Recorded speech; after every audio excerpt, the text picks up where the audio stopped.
Almost all films, to greater and lesser extents, have messages, themes. These can range from the simple, good triumphing over evil, people learning to accept or even love each other despite their faults or differences, to the more grand, deconstructions of societal attitudes or tropes in cinema. But what do we do when we disagree with what a film is saying?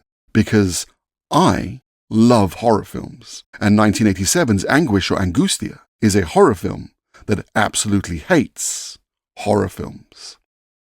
Spanish auteur Bigas Luna is an odd director to be dabbling in the medium of horror cinema, a genre outlier from a painter-turned-director whose hallmark was drama, often with an erotic edge, maybe better known for his eccentric anything-goes vulgarity and penchant for deft satire. But, as with much of his work, it combines fairly out-there humour played dead straight, with bold narrative swings. This is, from conception, execution, and even to marketing, a cinematic practical joke being played on any potential viewer. And I'm going to have to spoil this film to talk about it. It doesn't appear to be streaming anywhere I can find. I have it on DVD, it's relatively inexpensive if you wish to pick it up in that format, and I also own it on VHS, although not on Blu-ray because it apparently costs £142, and I didn't like it that much. But anyway, I don't know how to tell you to go and watch the film, even if it's a film that works best knowing as little as possible about it. So I'm going to do something I rarely do and briefly describe the plot. Anguish opens with a warning that it's going to be effectively hypnotizing you. I'm going to come back and talk about that, but for now, that's an awesome way to start a film. We are then thrown into the weird lives of the wonderfully hammy and grotesque Michael Lerner and a never better Zelda Rubinstein, as a mother and son who keep birds and are obsessed with eyes. There's some plot of a sort. Lerner's character works at an eye clinic. He and his mother have a telepathic connection. The son starts murdering people for their eyes. Just standard schlocky horror movie stuff until we pull back and reveal that this is a film called The Mummy, which is being watched in a cinema. In that cinema, an obsessed fan of the film believes that Zelda Rubinstein's mother character is speaking to him telepathically through the screen, barricades the cinema shut and goes on a killing spree. While in the film they are watching, Michael Lerner's son character also barricades himself inside a cinema and goes on a killing spree, the two plots mirroring each other until they both reach a bloody climax. And we are left with the erstwhile final girl in the real world being taken to a hospital, where she is attacked by Michael Lerner's son character from the mummy portion. And as the film ends, the camera pulls back yet again to reveal that we have been watching a film within a film within a film. And just to make that extra cute, there is an earlier scene where the Lost World is playing in the background in The Mummy. And if you can name another film where you are watching a film within a film within a film within a film, I will personally bake you a cookie. And I'll start with that, because I'm not 100% sure what Luna is getting at beyond it being a cutesy trick, although I have thoughts. On the one hand, it could be saying that violence in cinema has always been there, a perennial bad influence on viewers, and maybe?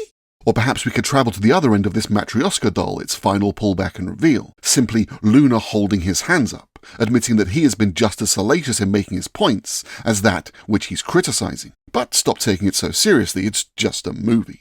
But I prefer it as the film wrestling with the way horror media has evolved over time. The cheesy thrills of the 20s and 30s wipes out like the dinosaurs, eventually becoming the nasty but heavily stylized schlock of the 70s and 80s, represented by The Mummy, giving way to the coldly presented violence of the real-world strand of the film, horror iterating on itself, its brutality escalating as audiences become increasingly desensitized. And perhaps Luna felt that by the mid to late 80s, horror cinema had become cold, disinterested violence, enacted for no other reason than copying that which came before.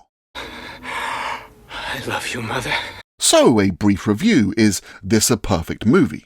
Good God, no. It feels every inch of its short runtime, largely due to its structure, not just nesting films but nesting satires, both intentionally lacking in certain cinematic fundamentals, and as such it spends far too long treading water to allow the different strands to catch up with each other, without traditional narrative hooks that would make that more palatable. But it is incredibly weird and blazingly unique, particularly for its time. The 80s, the decade of the VHS explosion and commercialization of cinema, weren't particularly well known for bold swings of this ilk, and swings this bold are incredibly rare in general.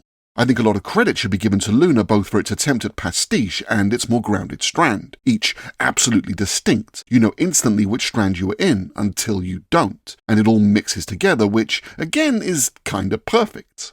I feel like the intent was always to market this as a straight horror film, and then completely mess with anyone who unsuspectingly plucked it off the shelf in a rental store. As I said, I have an original run VHS of this. This isn't an image of my copy, but it is the exact same as my copy, and there is nothing that tips the hand of this film. It's clearly leading you to believe that you are getting The Mummy, right down to echoing the warning about hypnosis.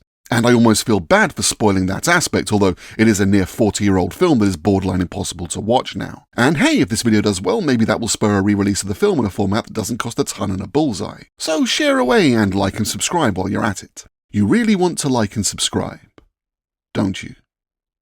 Good, good. I have to say, I really do love the pastiche of horror of the era that the Mummy portion of the film offers. The way the camera lovingly drifts through scenes, as well as the frequent use of oblique framing, clearly using my beloved Dario Argento as a creative touchstone. And I'll add that the brilliantly over-the-top hammy acting. Feel it. It makes you strong.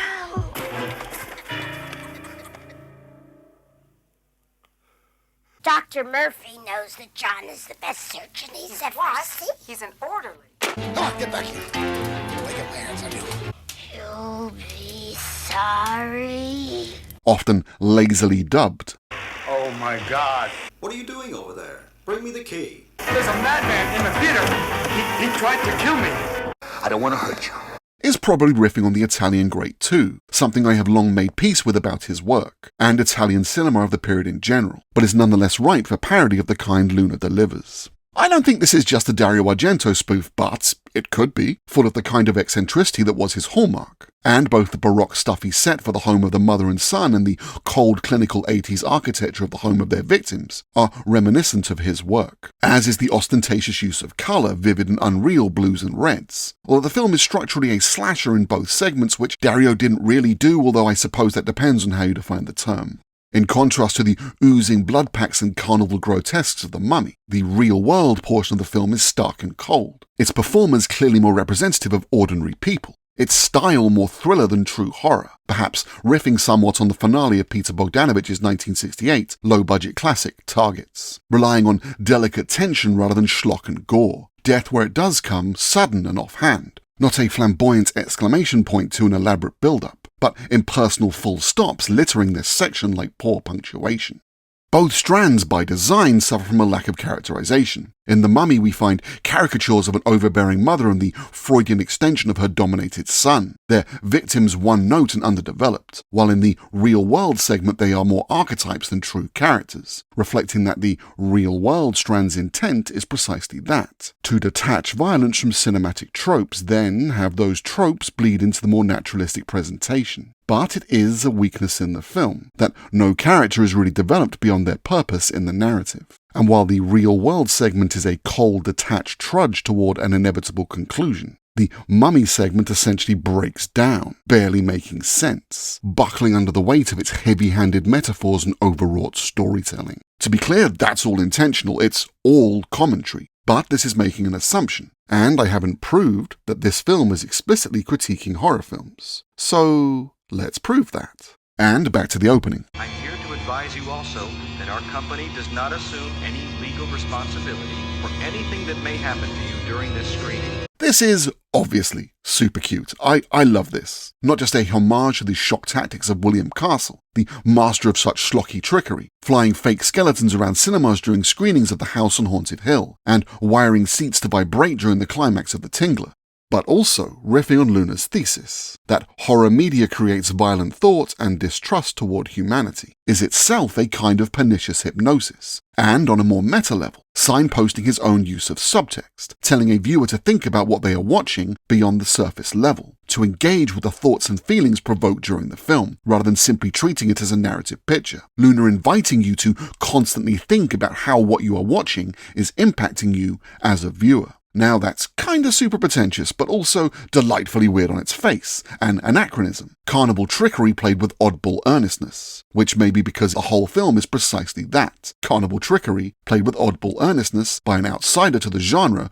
who regards it all as carnival trickery. Then we have the thematic through line of the eyes. From now on, all the eyes of the city will be ours. Michael Lerner's son character collecting eyes, a symbolic representation not just of our desire to view, but to constantly consume. That viewing on its own ceases to be enough, desire escalating and becoming a need for the ever more extreme. And beyond that, how horror directors were becoming increasingly extreme. To get literal eyes on their commercial products. The scariest, the goriest, the most terror-inducing. Selling points trumpeted by movie posters to entice audiences. And if we are ploughing that symbolism furrow, you could also argue that the birds the Oedipally and Mesh duo keep are likely playing into the classic watcher literary trope, birds as observers, or in this instance, viewers, as trapped in this cycle as the characters on our screens.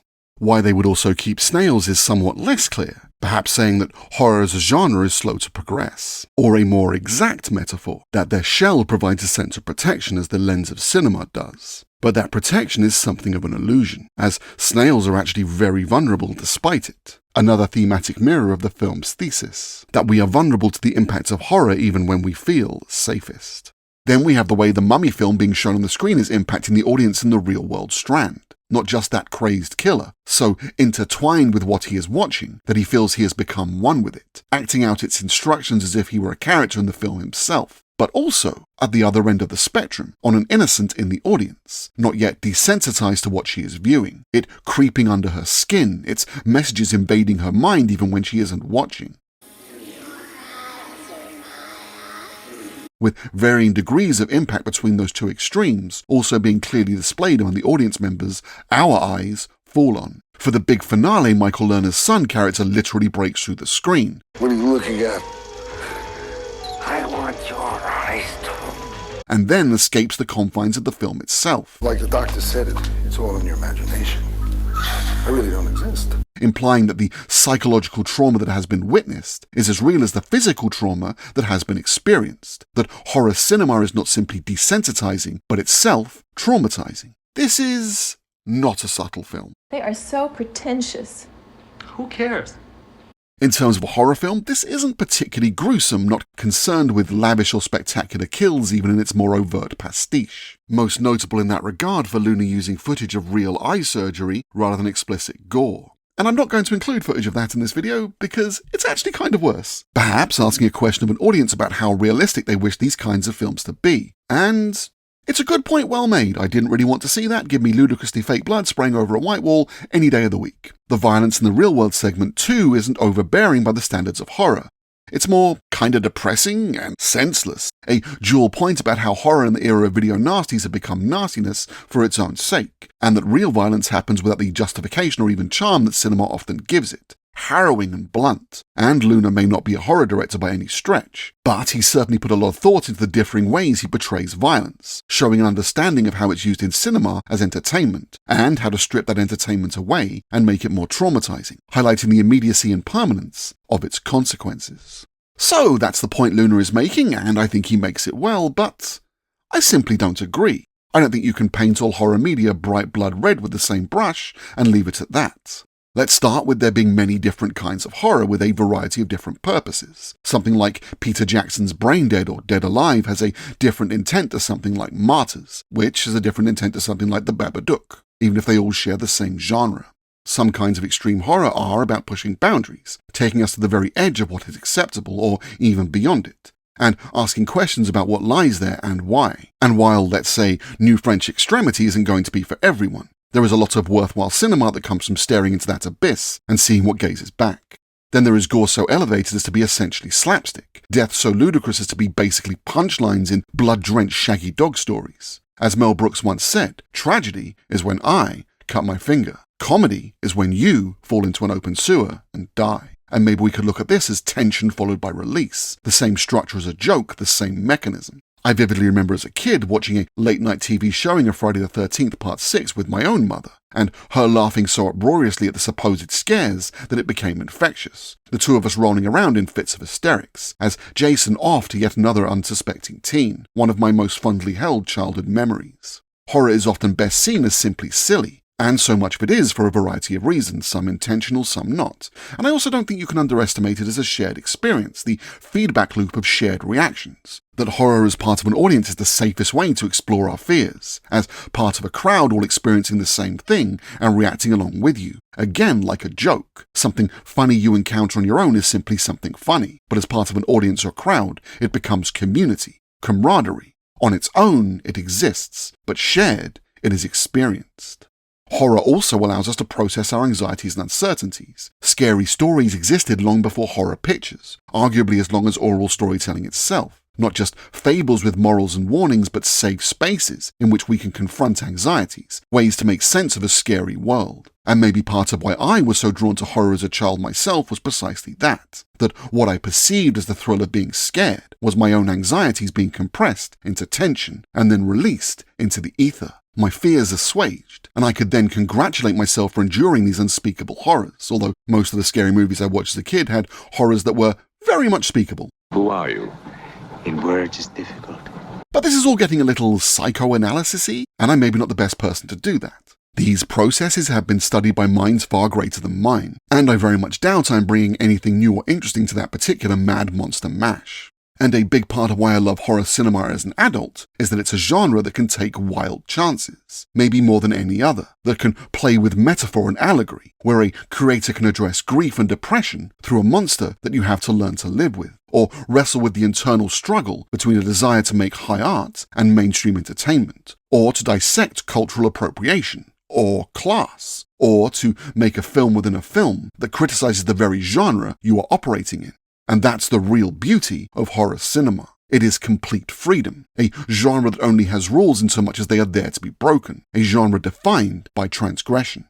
It can be weird and surreal and disorienting, and those things can be positives. And if you don't like horror movies and really want to convey those feelings as a filmmaker, the only place you can really make a movie that says that and still find an audience is in a horror movie. And even if I don't agree, I'm going to applaud you for coming to the party and shooting your best shot. With Anguish, Bigas Luna intended to make a critique of horror cinema and its impact on viewers, but he actually made a celebration of the freedom it provides filmmakers, a flawed but dizzying ride that could only exist in one genre. Anguish may hate horror films, but it's a unique film that every horror fan should love. I certainly do. And you love it too, don't you? Well, don't you? Good. Good. It's disgusting. Oh, come on. Next time I'll take you to a Disney movie. Thank you very much for watching. If it's in this, you made it all the way to the end, or you fell asleep and left the video running. Either way, it's good for my analytics. If you have anything to say about this film or horror cinema, or just have general feedback, please leave a comment below. I love comments. You should do that. I hope I won't have to hypnotize you into liking, subscribing, or sharing the video. I'm pretty sure hypnosis doesn't actually work anyway, so it'd probably be a waste of time trying. Just do those things if you feel like it. Thank you for sticking with this until the end, and hopefully I'll see you next time.